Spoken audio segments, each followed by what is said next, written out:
So if it seems like your me time feels rushed, this is for you. These are two things that have helped me, and I'm sure you'll find useful as well. Number one, set a timer. And that's not to pressure you, it's to protect your time. And then you can appropriate it well to make sure that you actually infuse into that time activities that would refresh and rejuvenate you. Number two, be in the moment. Whatever thing you're doing in your me time, let your spirit, your soul, and your body be connected. Be there.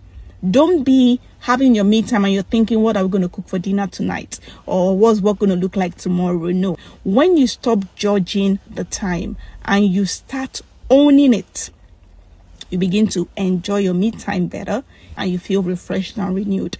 Your me time doesn't have to be long to be refreshing. It just has to be intentional.